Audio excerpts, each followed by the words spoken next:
Well, thank you everybody for coming today. Our topic is symbolism, specifically anagrams and visual puzzles. But I also wanted to talk about the aspect of telling stories, where stories can be not only slice of life scenes where we are taking kind of a part of reality. A lot of times as artists, we kind of create that narrative and telling a section of a story. A lot of times it's what's to come, or we create a sense of mystery with that scene. But then there's other kinds of stories that are told in layers, where hints or parts of a story are introduced into the pictorial field in a more conceptual way than a narrative way. So those are some of the things that I wanted to talk about today. And hold on, this is not going down. Oops. There you go. So this particular piece, and I don't know if you guys can see this thing. I'm just going to get that out of the way. On this particular piece is called The Creative Spirit Within. In a two-dimensional picture plane, we have multiple layers, okay, in which we can begin to tell our message or our story. And I'm going to have 3 different examples and ways that you can change that picture plane. This particular one will be working with a two-dimensional, a flatter space in which there are just levels of depth through collage and texture. The next one, we will look at actually carving into the painted surface with inlaid boxes and pushing it out with assemblage accents. And the third example, what I will be doing is talking about how to layer panels to create different environments. So in this particular painting, when we're talking about the creative spirit within, the inner space that you see right here is a window into that creative being or that creative soul. The outside space that's here are the influences that we have as artists. And I'll explain what some of those symbolism and some of the things that are surrounded with that are. The particular butterfly that we have in the middle, and of course the butterfly has always been known for things like transformation, a sense of rebirth because of its, how it goes through its life cycle. But the pattern and this particular kind of butterfly has a different kind of symbolism attached to it.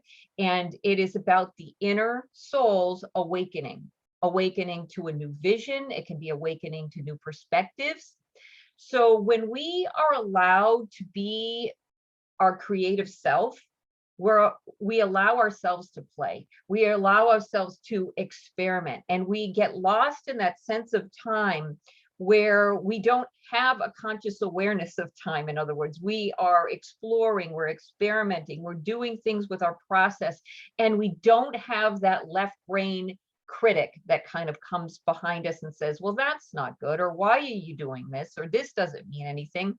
And it's trying to take a sense of power. But when we're in that space, that inner space where we're just free to fly and free to express ourselves, it's definitely an inner world, because everything else around us kind of shuts down, right?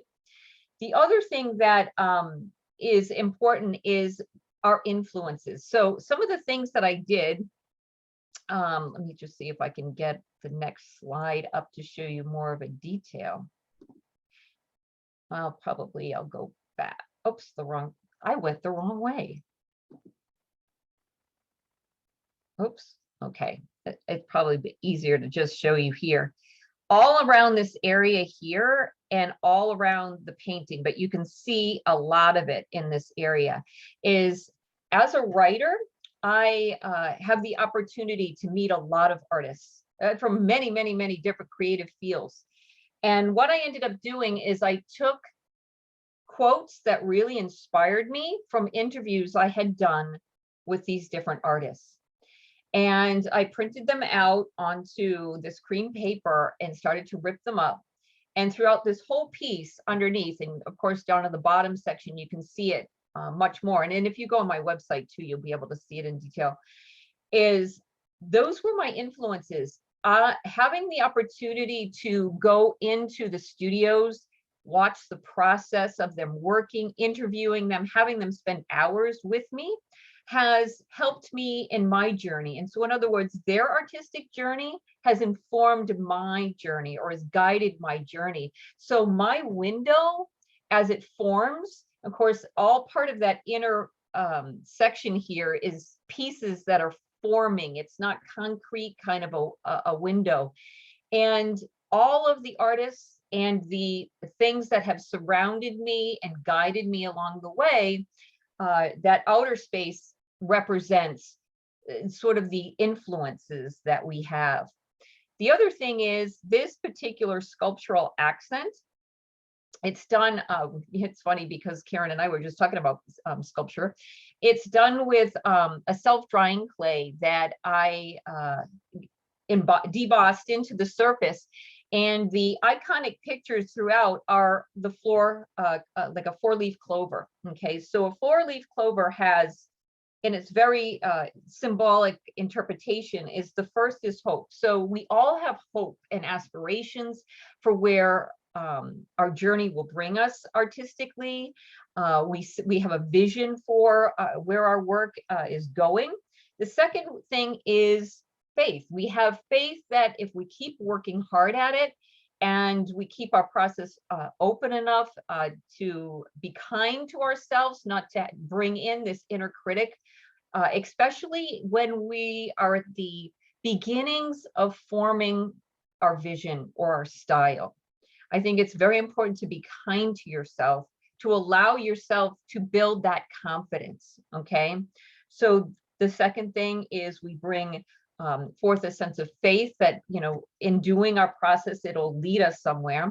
The third thing is love. So passion, there's only thing that will get you through the work, you know, that you have to do to discover where you want to go with your art is having the passion. Okay. And you've probably seen it with many other people that you know that aren't artists, won't take as much time to do the work that you do, to learn your craft and to read about things that relate to art and concepts and all of that stuff. So you have to have a passion for that. And the fourth part of the clover is luck. So anytime that we kind of do things, there's a sense of luck that not just because of career, that's not necessarily the only aspect, but sometimes luck is in making a mistake and finding a positive out of it. You know what I mean? Like you're working on something, you take a risk. I think sometimes too often we stay in a safe space, you know, in our comfort zone because we know certain skills, so we feel confident with those, right? But sometimes when you push something to the limit where you almost wreck it or even wreck it, and then try to find a way to make it different or make it better, okay? To take those bigger risks, I think when I say risk, it's really more of an internal risk, you know, with our own confidence and our own egos.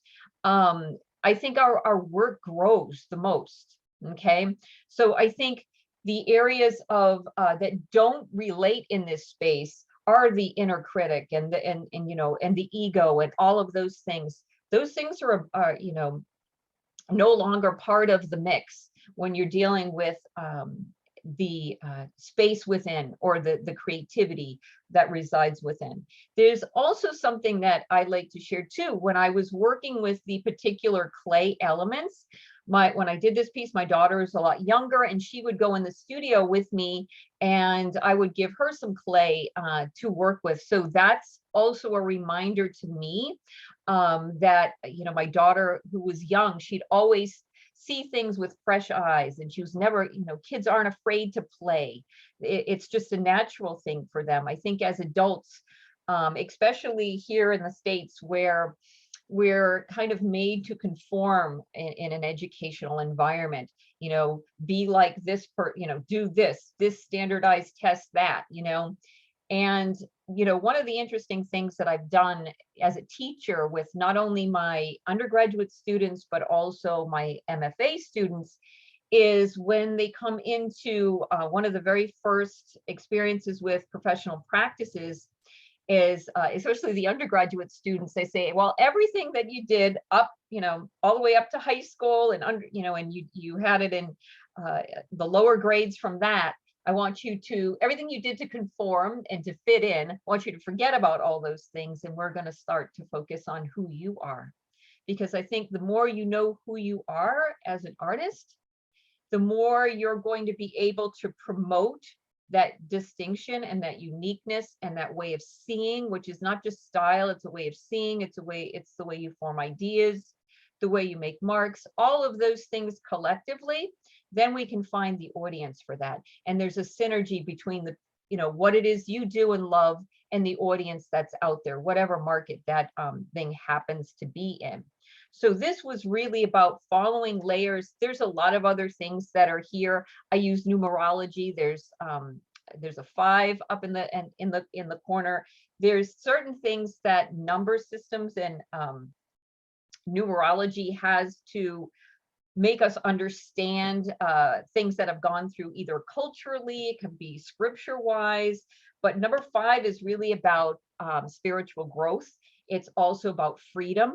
Okay, so I may use, if I have little dots or little lines, how many I use and the way I repeat those things, almost like a rhythmic patterns that go throughout the work.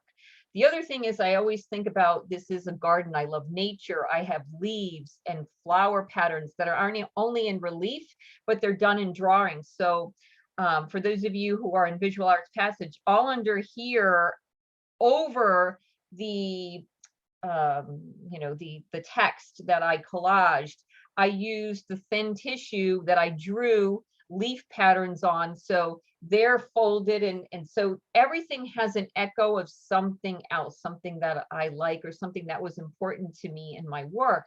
So when you find a way that you can connect, and of course I'm not explaining all the different things that are in this particular piece, when you find something that you can connect to a piece and add something of your personal life, it's very much like telling a story, like in words, you add something of yourself in it. In this particular piece, I'm dealing with choices. So this is Meditative Pathways. And when we have choices, it's kind of like we go through a maze, right? So if you look at like here, there's certain parts you'll get to the maze, you'll get through, certain areas, and then you get to a point where you can't go anymore. And I think whether it's in life or in your own artwork, you get to a point where you say, I'm either going to be happy in this space, okay, which can be a good thing. You get to a certain point, you say, I'm happy in this space. Or you say, for me to go forward, I'm going to have to back up and start another route. And back up kind of means, do I need to learn new skill sets? Do I have to resolve a certain thing? Do I have to, like, what are the things I need to do, okay, to get me back onto track? So I've broken up this particular space into 3 areas. So in front of the figure, because the figure's not frontal, it's to the side. In front of the figure are this aspects of doors, the doors we choose to close, the doors we decide to open, okay, for certain reasons. One of the things that's interesting about doors is, and this is coming from somebody who's taught a lot of professional artists who are kind of got to a point in their career that they are at that, which doors should I close now? Because it's an anxiety thing, because there's at one point in their life, certain doors serve them, okay? The opportunities that they were given were great, and they used them and they served them at their given time, but there's a fear of closing a door. And sometimes you need to close a door in order for another bigger opportunity that you're more well suited for, and you're at the level that you could be challenged with that new door, and let somebody else take that opportunity that you've already had. And it's kind of amazing how artists will hold on to these older spaces, these older opportunities, but when they do finally get to the point of letting them go, it's such a relief. So that's kind of like where this part is going. On the top part, that's more of divine insight, which I'll talk about in a moment. because the predominant part of this painting, which is dark against light, if you look at this, you can't miss those boxes, okay? So the boxes is the ongoing things that happen. So there is a famous person called Joseph Campbell, and he is known especially for the hero's journey. And the hero's journey is, he's kind of like a person who is an authority in mysticism and religion. He studied all these things, world religions and things, and found out that there's really kind of an aspect that everybody kind of goes through. And it's story driven too. For instance, Star Wars and many stories that are written by authors use the template of Joseph Campbell and the hero's journey. So the hero's journey starts out with the call. Okay, so this is where I've got like the door knocker. Where do you start with these things? There's got to be some kind of call to action. And well, what does that mean? Like the trumpet starts, going off. It really is, you got to that point, okay, and you're stopped. We talked about that maze. You get to that point and you feel stopped. And sometimes you can be happy and comfortable in that spot, and other times you can be incredibly uncomfortable in that spot. And when you're incredibly uncomfortable in that spot, that creates friction, and friction creates change. So we have a call, there's a knock on the door, there's an urgency for us to get outside of our comfort zones, to get away from the safe shores with our work, and start to explore things that we have no idea of what's going to happen. So the hero goes out, and when the hero goes out, he or she, which is in the second box, is going to meet challenges, and within those challenges, there's got to be some problem solving, there's going to be some decisions, but also within those challenges there's people and things that come along in that hero's journey, and us being the hero or the heroine, that help us along the way. And the best thing that I can kind of describe is if we are trying to get across a riverbank, right? And we're at one side of the river and we have no clue how we're going to get across these rapids. I mean, we just don't know.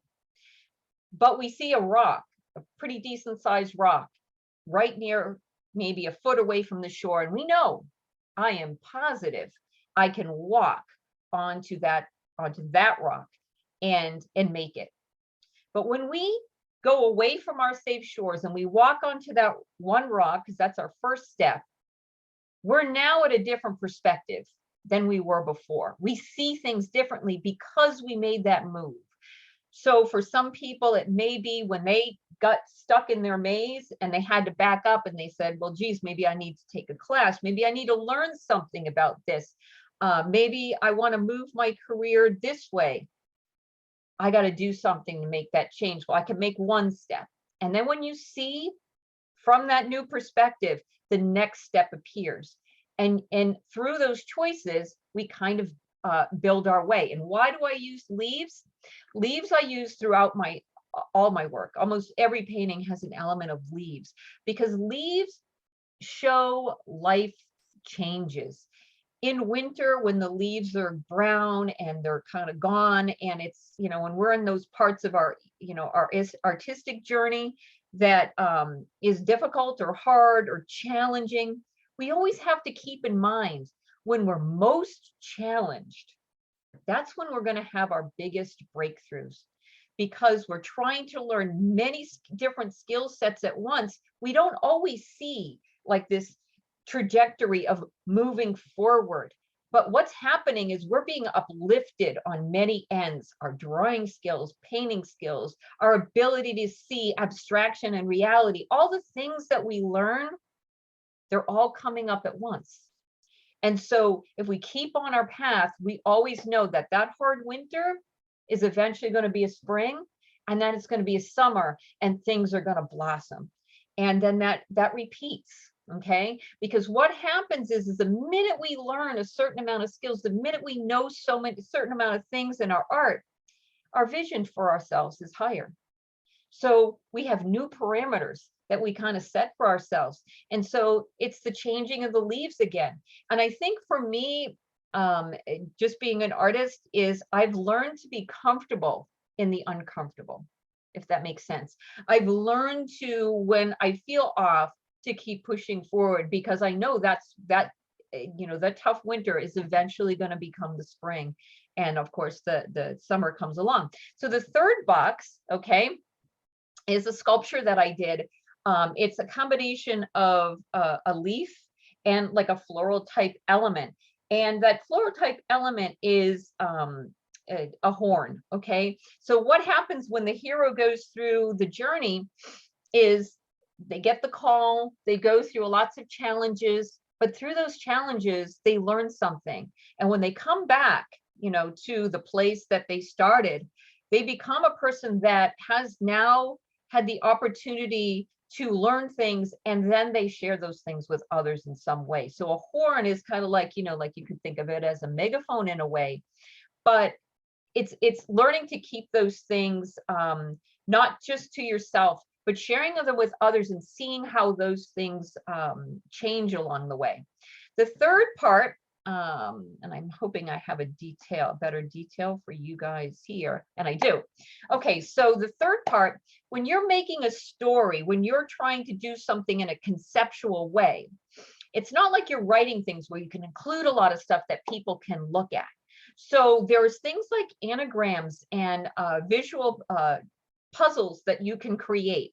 And so because I've placed this above, that's more taking in more of a divine guidance kind of aspect to choices.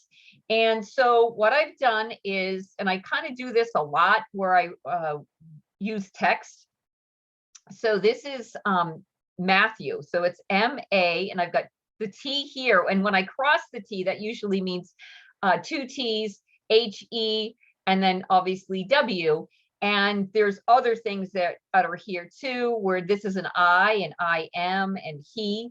And basically it would be Matthew 25, 3 through 45, which is a series of 3 parables, okay? But I relate those to, a parable isn't like about specifically learning a certain story, but about a message, okay? And so if we're trying to talk about choices and we're trying to talk about messages, the very first parable is got to do with being prepared. So I always tell my MFA students, well, when you're going out into your career, what I see a lot of artists doing is they fill up the car, lots of gas, and they're driving around, everything's, I got shows, I got this, I got that, but nothing, they're not necessarily going anywhere. They don't have that direction of where they're going. So obviously we all know, what do? You run out of gas, okay? And so when you're talking about, if I'm going to fuel up my tank, and I got to know kind of where I'm going. You're never going to see the perfect picture, but you got a direction. And when you have a direction with your artistic goals or your path, then what that does is that creates a solid foundation for where your career is going. So you're not just doing one of. You're starting to strategically think, what do I do? And where does that build? So I always think about, when we're talking about paths, we're talking about building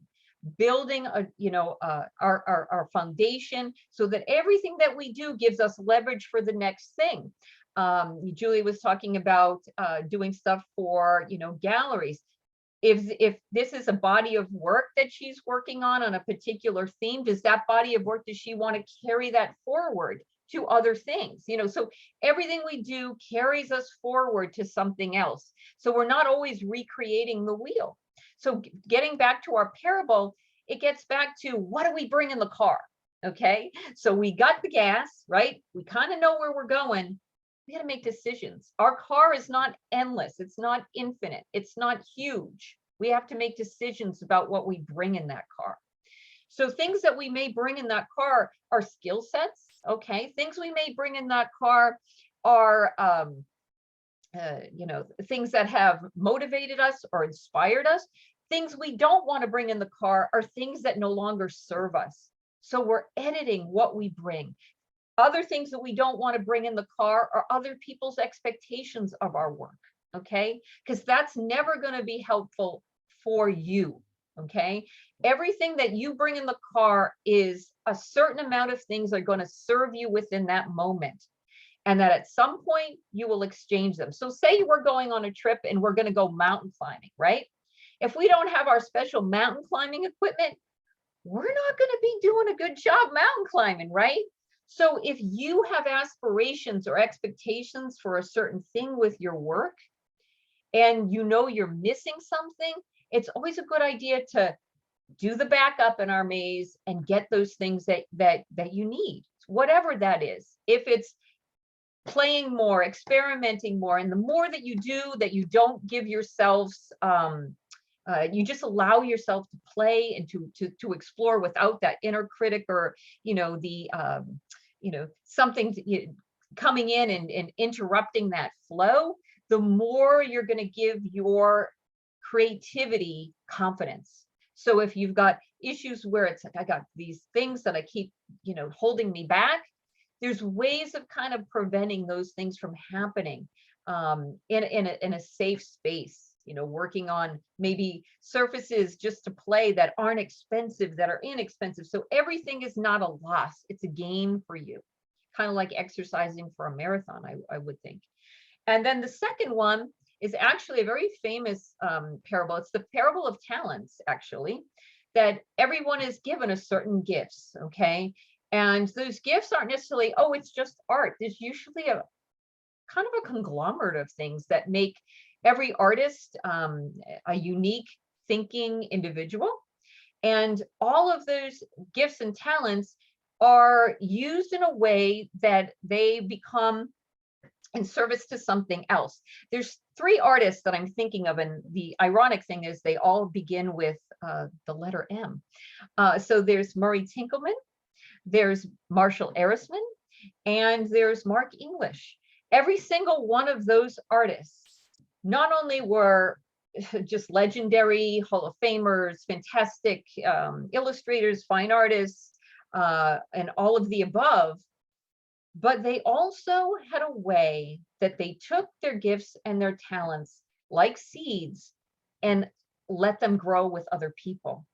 And those people who studied under those, of course, Howard Pyle, if we go really far back, the teacher of Norman Rockwell and all of that, those people had ways in which they took their gifts and their time and expanded them.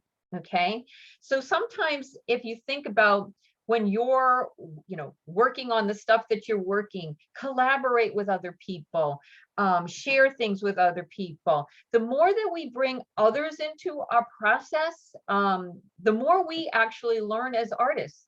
They challenge us. I know Eddie and I were talking yesterday about the way people interpret your work in different ways, and being open to seeing how they understand picture making and understand your process. All of those things, if you see them in a positive light, they only grow. And just knowing those 3 artists personally, of course, we could add Milton Glaser, who's more of an illustrator, graphic designer, to that list, another M.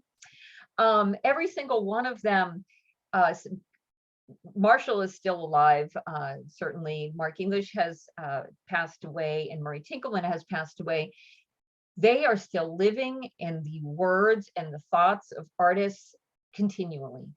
I mean, that is an amazing kind of thing, or amazing kind of legacy. So that's kind of the second thing I wanted to bring about as artists. Yes, we have our path and we have our process, but if we keep everything that we do just kind of to ourselves, it almost is like we end up plagiarizing ourselves. We keep repeating because we don't have other perspectives and other people interacting with us in a way that expands us. Okay. What we're doing is we're more imploding, and then instead of exploding, like with our work. The last one kind of has to do again with our awareness of other perspectives on a more of a universal cultural kind of expanse.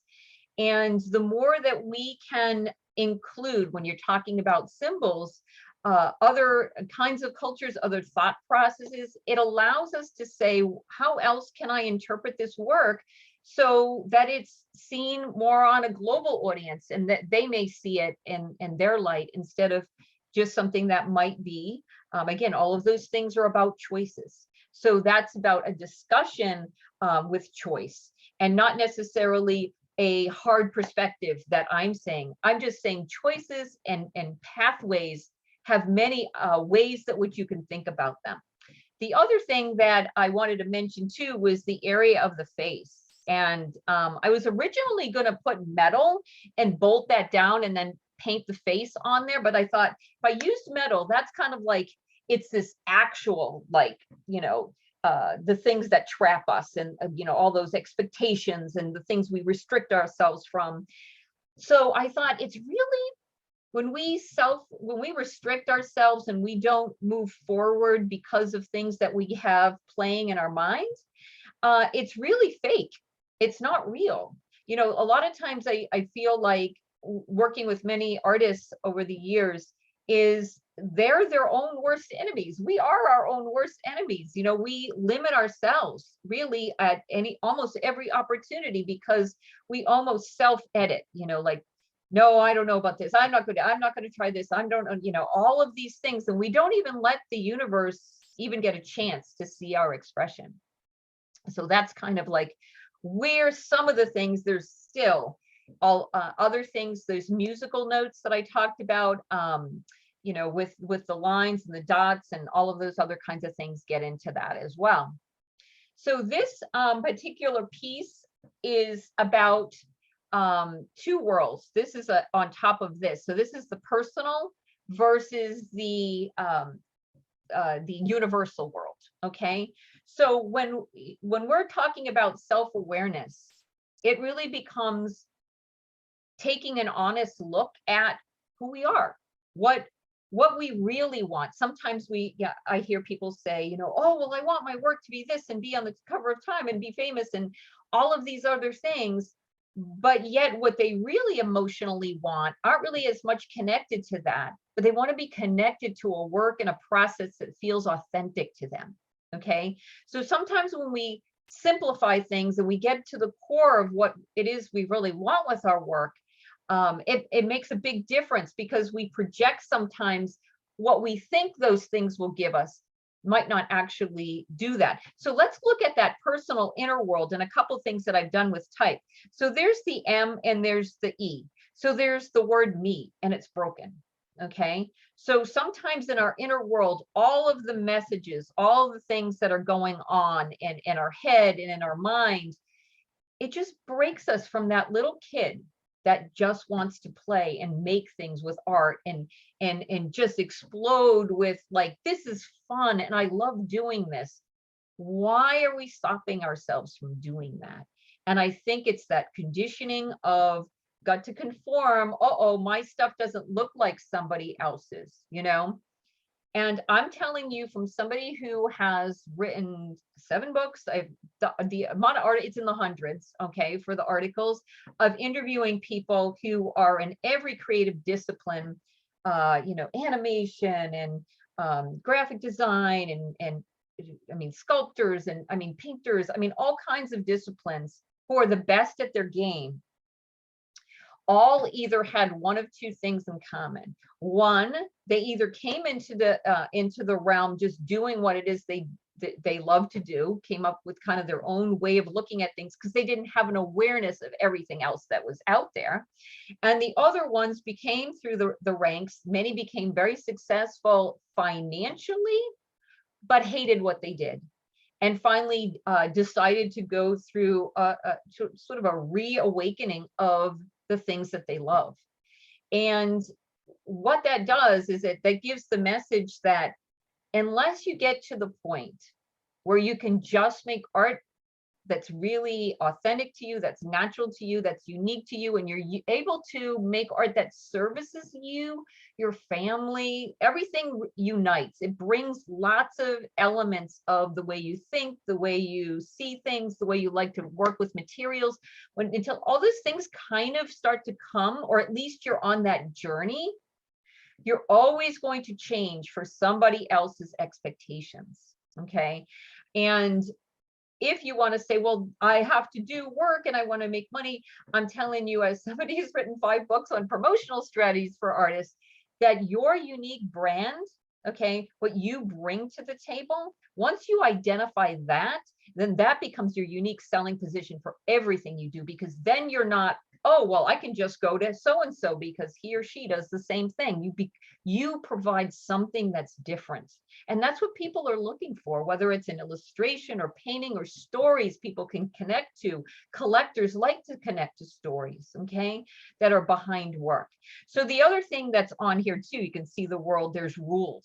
So we make these rules for ourselves, and sometimes these rules are taught to us by family members or by old teachers that just were bad advice. And we keep these structural rules for some reason open in our mind a lot, okay?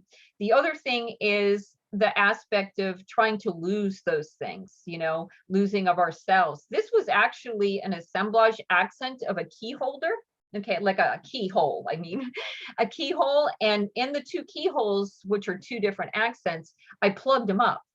And the reason why I plugged them up is you don't even, if you are at a point where there are rules, and of course you see where it's down where the, you know, the broken me. And this is also on the, if you look at the character from the character's standpoint, it's the left side. So the left side of the brain, the one that's so conscious of all these things that are going on. How can you even enter the door? How can you even enter the process if you've got all of those things, all of those barriers holding you back? Okay. The other thing, when we go to this thing, more the universal, is there's no rules. You have limitless, there's no boundaries. There's no art police that's going to tell you, you know, you can't do this or you can't do that.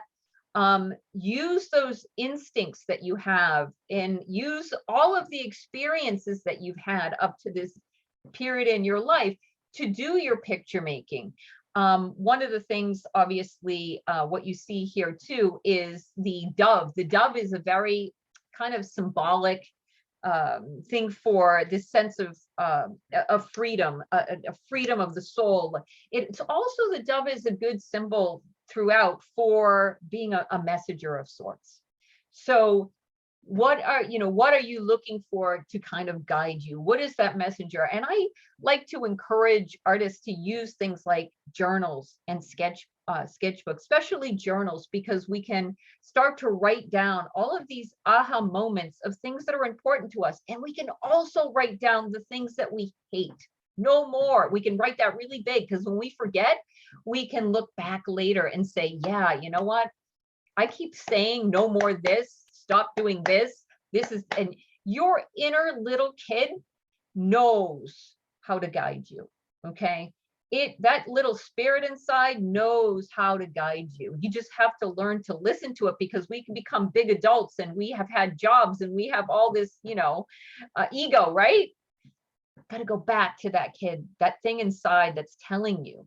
Okay. And sometimes just writing journals, those things come out. And so here's the 8. So that's like an infinity symbol. So there's endless possibilities where your work can move and it can grow, and it doesn't have to look like somebody else's, and it doesn't have to be done in a certain way, and it doesn't have to be to somebody else's expectations. It just has to be something where you feel you're creating, and the only person that can do it in the way you do, I think, is the way to kind of the direction that to kind of think about. So in the piece itself, I'm definitely thinking about one side of the brain, the other side of the brain. What does those things mean in terms of where do you put things in a picture plane? How what are some of the elements? Now, what you might not be able to see from here, but there's a lot of travel that's related. I did a lot of traveling, especially in my younger years. I spent a year in Europe and traveled all through in the UK as well as Europe. And a lot of those things are actually ticket stubs and things that I have from my past. So all the things that make us who we are today and all the experiences that we do, those are things we can bring into helping us with our process. But when it becomes about the aspect of about being self-aware, is what are the things that aren't going great with your work, with you, in other words, how are you holding yourself back? Once you're aware of those kinds of things, then you can make the pivots and the changes. But until those barriers are broken down, where you just say, I don't care anymore. Sometimes I tell people, when the inner critic gets really bad, well, for me, I tell her to shut up. I just like, okay, we're done. You're in the naughty corner. We just don't have time for you right now. And you're going to have to go in the naughty corner, So however you make it funny and you make it less scary and you give them a name and, like a voice in your head, you disconnect from the power that kind of voice has over you. And you're more likely to take the chances that you want to take with, the work that you're interested in doing. So those are just some of, again, there's tons of layers here. I haven't even gotten back to like, what's going on in here. You can't probably see from here, but this is all global maps, okay, that are actually on top of here. There's some things that are going off in this area. So I have a lot of my own game that I play. And, one of the things about doing layered art or working in layers is, even if it's just something that's understandable just to you, it's important to you. It's your work. But once people know, collectors, people who get to know the work that you do, they're going to ask questions. Did you mean this? Well, I know she knows about numbers, and they'll look them up and they'll see words and they'll look those up. And so that becomes a sense of dialogue. And for me, that's the most important part, is that it is an exchange. It is a dialogue. We have the process that we do, that we create in our own studio, and we're in our own mind. And then it's always surprising, like, that other people have had similar experiences or similar thoughts or similar things. And I think for me, and of course, I'm only talking about my own work and my own process, is that informs me as an artist. And because I have an aspect of what I do, and I have a social personality, I think that is a part of it, so you have this time in which you're creating in your own mind, and you're thinking about your concepts and what you can add to your work. But then when it goes out there, other people, find something in it. And for me, because most of the stuff that I love is really an art or creativity driven thing, I'm always finding how my paintings affect the creative process, or art making, or artists, or being creative. Those are all part of the things that I'm interested in.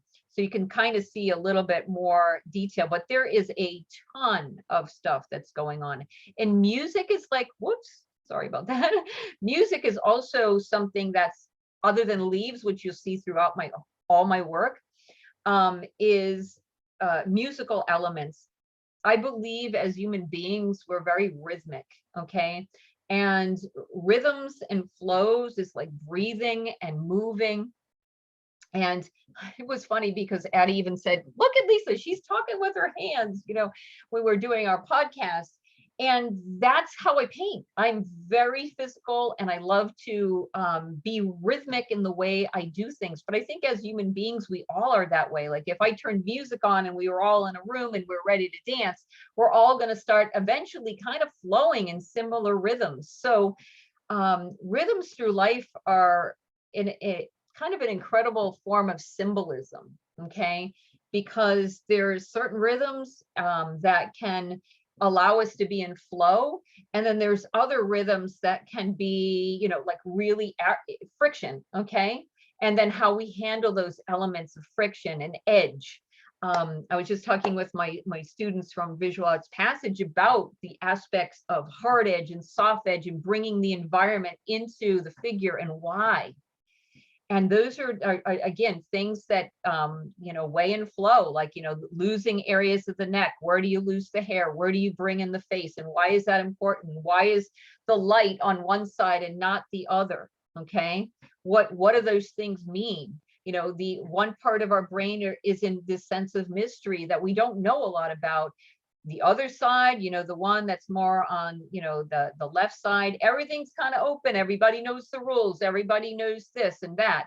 And then the other part, we're kind of learning. We're learning. I mean, it's funny because, you know, even though we're adults, we're kind of learning more about ourselves through our art and our art making process than we really do realize at some points. And the last thing that I wanted to say, and it really kind of puts things back out to you guys, is whatever it is you do it because it's something you absolutely love, okay? Whether it's your subject matter or your process or what you think about when you create, and don't be afraid to make it personal. I mean, heck, I mean, why not make it personal? Why not put something of yourself into it? I mean, that's your heart and soul. We are artists. It's not art what we do. We are an artist. That's who we are.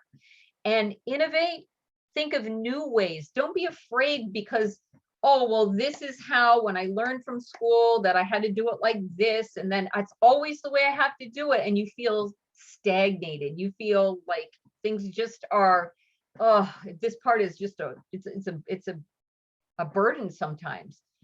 Think of other ways you can do stuff, practice with things, look at stuff, be at the grocery store and go, oh my God, look at this. This is interesting, huh? This could be a cool art making tool.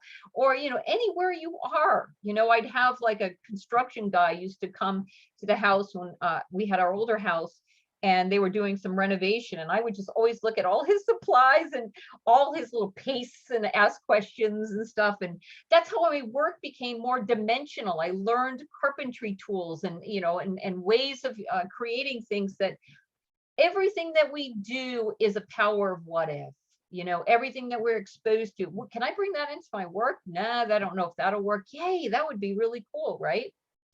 And then I think the other thing is important, and I forgot to mention this on the butterfly piece, and there's this thing called the butterfly effect, okay? So what it basically says, if a butterfly, you know, flaps its wing in one part of the world, it makes, you know, waves in another, okay? I like to also use the throwing a little pebble in a pond, you know, and you see the ripples effect.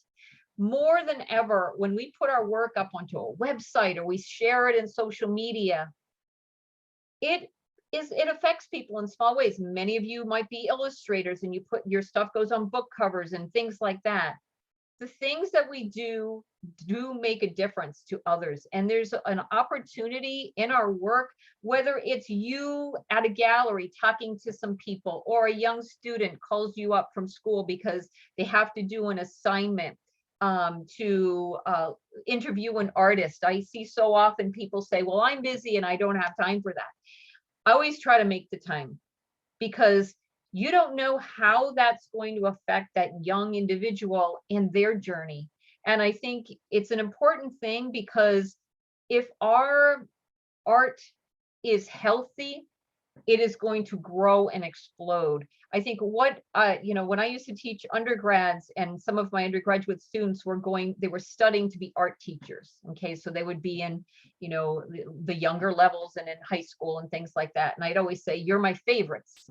And you're my favorites because you are going to be the people that have the opportunity, even if a kid doesn't want to be an artist, you have the opportunity to put a message or create an avenue for a child to express themselves in a world that can be pretty brutal sometimes.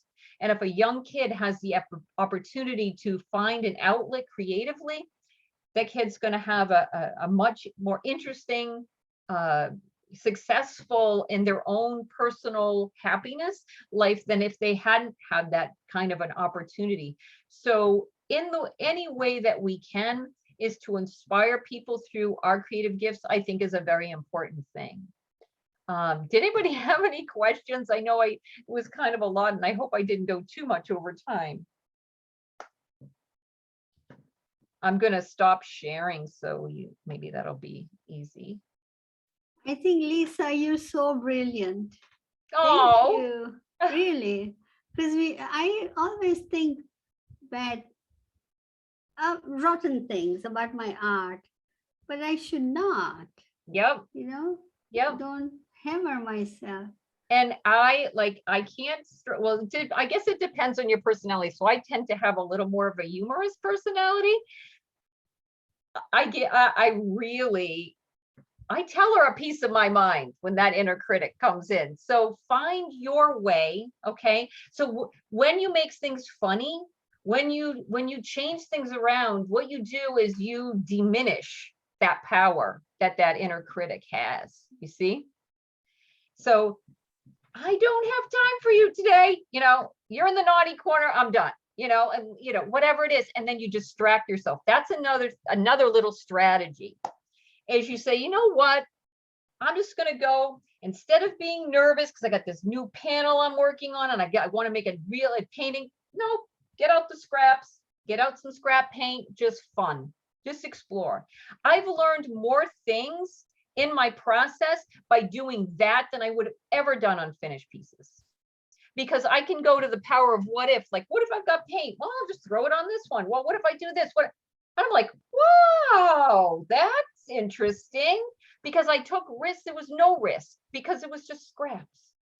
The other thing that does is everything needs a transition. So you can't go from craziness in the morning, right, to, okay, I got to do art now. You got to have a transition. So sometimes just expressing and just experimenting just for an hour kind of relaxes you into that process. And that's just another way. But I think because I do this professionally, I have to have a way that every day I feel in tune, because a lot of the stuff that I do, I put down a background, something that's kind of abstract. It has to have a certain amount of energy to it. I can't be stiff, I have to be able to put something down. So I derived ways into my process that allows me to do that. But absolutely 100%, the critic's got to go. Whether he or she or whatever it is that you got, that's definitely got to go, because that is the thing that's going to constantly weigh you down from pushing you. And also realizing you can do whatever it is you want, with your work. It doesn't have to be limited. Oh, I must be this because maybe I've established this. Well, maybe you never really liked that in the first place. Why are you carrying that into the future? I mean, that's like, got to go at some point. You got to make that transition and feel okay about it. And I can tell you from working with a lot of MFA students where they got into an MFA program, and then all of a sudden they just realized, oh my gosh, I love doing this. And we rebrand them. I mean, even if you're professional and you're doing it, you have the power to make those changes, okay, and bring an audience along with you. Did anybody else have any other questions? I do, Lisa. Yep. I have 2 questions for you. The one was, could you repeat again the 3 M's? I got Mark English and Marshall somebody. Arisman, Marshall Arisman. How do you spell that? Arisman. Okay, and then the other one? Mark English, Marshall Arisman, Murray Tinkelman. Pinkerman? Tinkerman. Oh, Tinkerman. Okay. Eat with tinkle, like. Okay, like tinkle. Okay. Yeah, but it's L-E, not E-L. Okay. Yeah. And because I want to look them up. Okay. Yeah. And also, then I have a question. Like, it was so fascinating, and thank you so much for sharing this with you about all the different layers, how you do them. And it's like, when you're doing them, are you like thinking like consciously, oh, I'm going to put an 8 here, or oh, I'm going to do 5, or is it just kind of like emerging out of your subconscious from all the years that you've done this, and how integral this is to you and your art? Yeah. And okay, so I should also let you guys know is I don't work on one piece at a time and then finish it. I always have, and when I get in the studio, I've got a chair behind me, and it's kind of crazy because I got stuff everywhere, all over the wall, floor, everything. And I'm working on things, and sometimes I'll look at something and I'll go, oh, yes. It's like, you know what it feels like, Karen? The piece is talking to me. I mean, it's not physically saying, Lisa, it's talking to me. It's telling me, because I'm learning about it as I go, and it tells me. Now, yes, you're absolutely right. With that experience over time, it's more of a conversation as I'm working, right? But that's how it begins. It's like, and it's not, and sometimes I'll just put something down and I'll go, oh my gosh, that sets in motion something else. And then I'll maybe research something and learn more because I'm feeling like, does that apply? Am I just seeing that, you know? So we see things in our work. And it was funny because we were just talking about this in my class. Everything that you listen to, everything you watch, everything you do, everything you pull in is going to affect when you're working on that painting. Everything.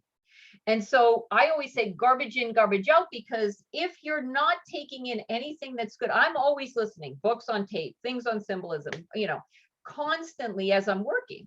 So I'm trying to, these things, they can't help but become into the work in some way. Sometimes I'm listening to classic literature, you know, that it was just a really interesting way the author may have spinned a certain story, or I was seeing something. Your brain tries to make connections between things that aren't necessarily related, and it makes a relationship. That's just what it does. And sometimes I'll be, you know, in another room and something will trigger my mind to go, oh my God, I didn't really realize. So for me, and I'm actually really glad, because I wouldn't have thought of even thinking about this. I'm really glad, Karen, that you brought this up, because I feel a lot of times that my work heals me. I feel like my work teaches me things because I have to learn about myself when I'm putting myself into it. You know what I mean? And I feel like things that I'm working through becomes into the work, or things I'm thinking about comes into the work. So the more I know me, the more I'm learning about myself. I'm also learning about my work, and the things that I'm struggling with, I work those things through in my work. Even the process, like if I have anxiety or I'm stressed or whatever, when I'm painting, it just becomes meditation. And sometimes I have energy to work large and do like a big color field that I want to work into, and I got energy. And other times I might be just focused on like something that is so detailed, and I am just in another world. I'm in another world. And I finish up painting and say, why didn't I just do more of this when I was stressed out? I mean, you would think that would be the conscious suggestion of it, but it is something that I believe, and they do have research on this, that it lowers cortisol levels. It does all of those things. But, you know, I feel that one of the things about process and about art and about journey and thinking about it and working in a journal and bringing things to a conscious level, when you're working and writing about something, it's not just in the, you know, in your mind. You really got to write it down. And the fact that I talk about things and write books, it's had to even be more conscious, because now I got to organize what I'm thinking, you see? So that is, and all of those artists that I talked about, they were also a lot of they speak a lot about their work. They talk to students about their work.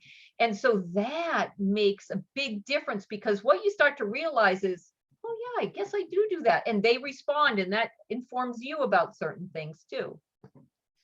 Anybody else have any other questions? Lisa, thank you so much. Lynn, how are you? Hi, darling. How are you? It's so interesting sitting here listening to you. You know, you and I have so many parallels. You know, it sort of reminds me about the split I have between my illustration and my fine art. And I have to thank you in a lot of ways, because you sort of you're inspiring me. I'm looking at some of my older paintings, and I'm going like, I think I need to go back and start doing this again. You know, I've been in, like you were saying before, you get into a world that works, and all of a sudden it's not working anymore. And it's not so much that it's not working, you get bored. Yeah.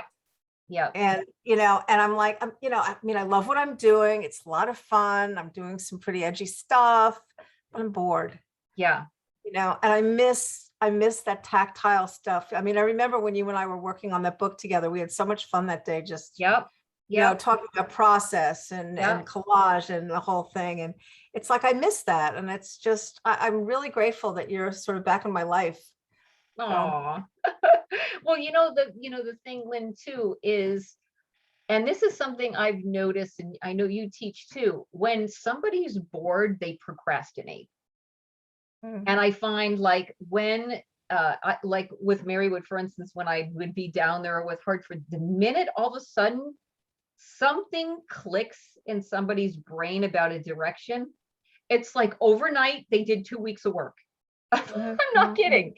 It's like they just explode. It's like, where did this come from? You know, it was like procrastinate, and then just something changes. It's the excitement and the energy. And I think that's part of a process too, is always finding things in your day or in a part of your process that you have that energizes you, whether it's talking to other people, whether it's connecting, whatever it is that makes it energizing for you. Then I think you got to find those moments, okay? Because, you know, if you don't, then you sometimes can go down like sort of this rabbit hole of, you know, something else, and before you know it, you kind of get lost again. And it's, Lynn, it's just like what we were talking about before. Strip it down to the bare bones. You like working with your hands, right? You are naturally like somebody who likes to collage things, and you know, that's, those are things you don't want to take away. You got to, it's, what are my definite, like, you know, can't live without's, you know, like have to's, and like make sure that's part of it. And then everything changes as you know, you become an empty nester or whatever, all those things, every part of that process. And I love Milton Glaser used to say, being viable in the third act, like being excited in the third act, like when you're much older, and you know, you still, Paula Shear talks about that. it's, I mean, it's, that's important, you know, because we don't want to be, you know, I always feel sad when artists will tell me, like, you know, they just feel like they're just pushing out paintings, you know, like it's kind of like it's drudgery, you know what I mean? And it can be so much more than that. It can be so much more than that. I know. And it's, I was starting to say something, now I forgot, because my brain is like full of nonsense. Oh, I know what I was going to say. It's so funny with collage. My classes did collage workshops this last week, just to sort of trying to get them, you know, back into live school. Yeah. You know, and I said, okay, we're just going to have some fun. Well, we did a 4-hour collage last week, then critiqued it at the end, and just talking about what people discovered about how they worked was fascinating. Yep. Just fascinating. I mean, it was just like so rich for everybody. Yeah. I mean, it's something, and I have to remember too, it's something that we all have to like, I got to remember that, like, just sometimes just start throwing stuff around, you know, like, just like, let it happen, let it come out of your soul. Yep. Because I think, especially, I don't know how many people here are painters and how many people are commercial, but being in the commercial world, you know, you're on deadline, you're pleasing other people, and you know, you're performing. It's my dog. You know, you're performing. It's a performance, and you know, and you got to be on point when they want you to be on point. And sometimes it's just like, so yeah, no, it's really great to see you and hear you. I'm really thrilled. Well, good. Anybody else have any other questions? Yes, please. I'm sorry about my English, it's not so good. Is it any chance to get I see you recorded? Will this be put out on YouTube or some, I can see it again? So I'm, you know, when I, you know, hopefully I recorded it right. Once I, you know, get the whole thing, you know, done, I'll send it out to people on my mailing list, because usually that's how you guys get the link, because you know, then you'll have access to it. And so these kind of talks is everybody's on my mail, you get to know about it, and then I'll send it. So it'll probably be up onto YouTube, but you'll have access to it. Okay, thank you very much. Yeah. Yes, thank you. Anybody else have any other questions, just in general? Okay, so I should let you know, tomorrow, no, what is today? Friday. Yes. So tomorrow I have a new article coming out of Money Colors. Of course, you know, that's just a free thing. It'll be on Mindscapes, but it will be also on the art of embossing paper, which I do by hand. And also I create colograph plates and I run them through a press. So there'll be an article on that. Don't forget about the Alchemy of Art. I had a great conversation with Addie, and it was really about, if you're interested in more about process and stuff, I think we had a lot of great things that we talked about. I mean, we talked about symbolism, but we talked about what does it mean to be a creative being or an artist, and I mean, a million different topics that we got involved in. So that ended up being kind of exciting. And we also talked about how do you take something that's, abstraction and out of your imagination and combining that with a sense of realism, and, what are some of the things that involve in that. So there's a lot of topics there. So that's up onto her podcast site, and that's available to you. So I have those things. And then I'm going to try, because the weather's I'm hoping get warmer. So I may switch, instead of every month doing an event, I might end up doing every couple of months. So we'll see how that works out, because I have a ton of different, as Lynn would say, deadlines and stuff coming up. I'm filming for a couple video series on doing stuff for demonstrations for Muddy Colors. So I have a lot of different things going on. So but those are the things that are up now. And for the Visual Arts Passage people, I will be repeating the same class, but that won't be until November. So I think that's pretty much it for any of my announcement stuff, or things that Lisa, I'm sure that you'll have some new things in your November class for Visual Arts Passage. I'll have new things. I'm sure like- I'm sure you'll have new things. It won't just be a repeat. Oh, well, okay. So with what Julia's saying is, when I teach to the class. I don't teach just something that's, we have a basis of content, but I try to always change things so that it reflects the interests of the people that are in there. So yeah, it's excellent. I highly recommend it. It's very oriented towards the people who Lisa is speaking to face on Zoom. Yeah.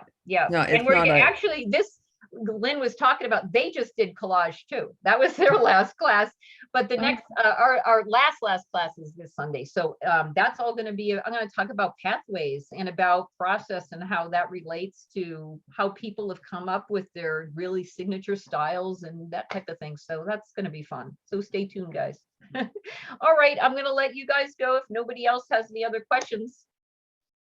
Thank you very much. Thank you. It was great seeing you.